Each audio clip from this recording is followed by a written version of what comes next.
చట్టసభలో ఇది తనకు రెండో అవకాశమని తొలిసారి శాసనసభకు వచ్చానని వైసీపీ సభ్యులు బాధ్యత లేకుండా గవర్నర్ ప్రసంగాన్ని డిస్టర్బ్ చేసి వెళ్లారని మంత్రి లోకేష్ అన్నారు. గతంలో తాము నిరసన తెలియజేసినప్పుడు బెంచీల వద్ద ఉండి ధర్నా చేస్తామని పోడియం వద్దకు రాలేదని, మేమెప్పుడు లక్ష్మణ రేఖ దాటలేదని అన్నారు. పార్లమెంట్లోని 121C నిబంధన ప్రకారం ప్రతిపక్ష హోదాకు టోటల్ నెంబర్లు 1/10 ఉండాలని స్పష్టంగా ఉందని అన్నారు. అసెంబ్లీ కండిషన్ ఫర్ రికగ్నిషన్ లో కూడా ఈ విషయం పొందుపరిచి ఉందని అన్నారు. ఎవరెక్కడ ఉండాలో నిర్ణయించేది ప్రజలేనని వైసీపీ పత్రికా స్పీకర్ తప్పుడు రాతలు బాధాకరం విద్యా ఐటీ శాఖల మంత్రి నారా లోకేష్ అన్నారు. చట్టసభలు చూస్తూ పెరిగిన వాడినని, చిన్న వయసులో చట్టసభలను చూశానని, అప్పట్లో వ్యక్తిగత దూషణలు ఉండేవి కాదని, ప్రజలకు ఏమి కావాలో దానిపైనే చర్చలు జరిగేవని లోకేష్ అన్నారు. వైఎస్ఆర్సీపీకి ప్రతిపక్ష హోదా అంశంలో సాక్షి తప్పుడు రాతలపై స్పందించిన మంత్రి లోకేష్ బుధవారం శాసనసభలో మాట్లాడారు. చట్టసభలో ఇది తనకు రెండో అవకాశమని తొలిసారి శాసనసభకు వచ్చానని, వైసీపీ సభ్యులు బాధ్యత లేకుండా గవర్నర్ ప్రసంగాన్ని డిస్టర్బ్ చేసి వెళ్లారని మంత్రి లోకేష్ అన్నారు. గతంలో తాము నిరసన తెలియజేసినప్పటికీ బెంచీల వద్ద ఉండి ధర్నా చేశామని, పోడియం వద్దకు రాలేదని, మేమెప్పుడు లక్ష్మణ రేఖ దాటలేదని అన్నారు. తాను అసెంబ్లీలో కొత్త మెంబర్నని, పార్లమెంట్లోని 121C నిబంధన ప్రకారం ప్రతిపక్ష హోదాకు టోటల్ నెంబర్లో 1/10 ఉండాలని స్పష్టంగా ఉందని అన్నారు.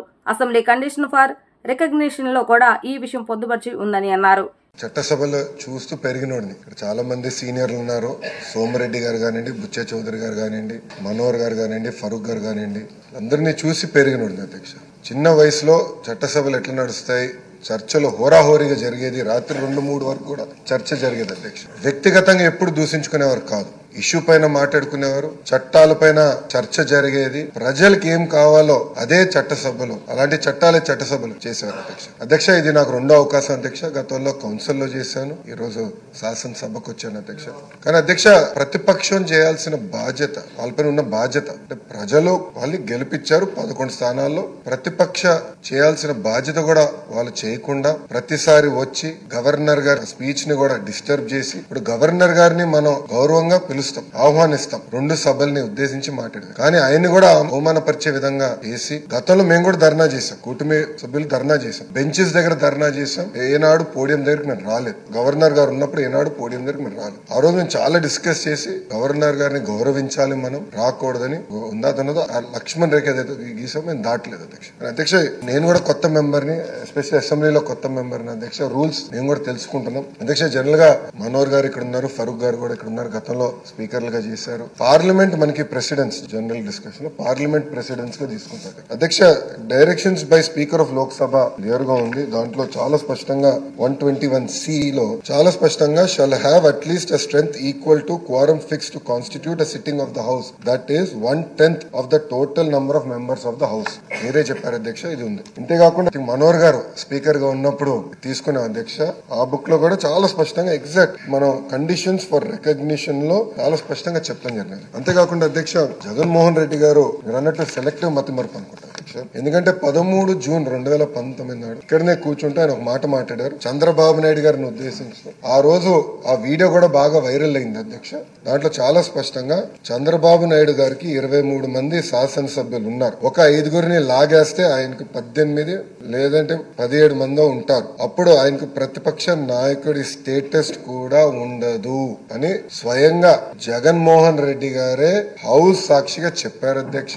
ఇప్పుడు వచ్చి ప్రత్యేకంగా మీ పైన వ్యక్తిగతంగా ఆరోపణలు చేస్తాం, ఆయనకున్న దొంగ పేపర్ దొంగ ఛానల్ వాడి ఆరోపణలు చేస్తాం, హౌస్ పరువుని తగ్గిస్తున్నారు అధ్యక్ష. అధ్యక్ష ఈ రోజు ప్రజలు నిర్ణయిస్తారు ఎవరు ఎక్కడ కూర్చోవాలని. ప్రజల తీర్పుని గౌరవించి ప్రజల తరపున పోరాడాల్సిన బాధ్యత పార్టీల పైన అధ్యక్ష. గౌరవ ఉప ముఖ్యమంత్రి గారి కన్నా జగన్మోహన్ రెడ్డి గారికి ఎక్కువ భద్రత సిబ్బంది ఉన్నారు అధ్యక్ష. It is a matter of fact today. ఎక్కడ గానీ మేము లీడర్ ఆఫ్ అపోజిషన్ గానీ ఎన్ని పరిగణనలు తీసుకోకుండా threat based on that Z+ security ఆయనకి ఇస్తున్నాం. గౌరవ ఉప ముఖ్యమంత్రి గారికి Z కేటగిరీ ఉంది అధ్యక్ష, Z+ ఇచ్చారు అధ్యక్ష.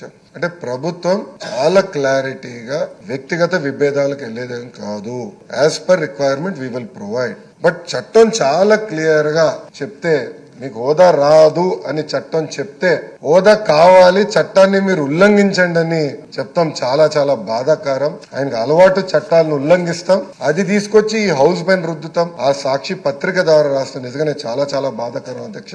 ఎందుకంటే సీనియర్లు ఇప్పటికే మనోహర్ గారు మాట్లాడారు. తప్పనిసరిగా దీన్ని సీరియస్ గా హౌస్ అందరం తీసుకోవాలి. ఎందుకంటే ఇది ప్రాక్టీస్ కింద అవ్వకూడదు అధ్యక్ష. రేపు ఏ పార్టీ అధికారంలో ఉన్నా ప్రతిపక్షంలో ఉన్నా ఈ ప్రాక్టీస్ కరెక్ట్ కాదు. హౌస్ గౌరవం పెరగాలి, చర్చ జరగాలి, ఇష్యూస్ పైన హోరాహోరీగా చర్చ జరగాలి నేను ఆశిస్తున్నా.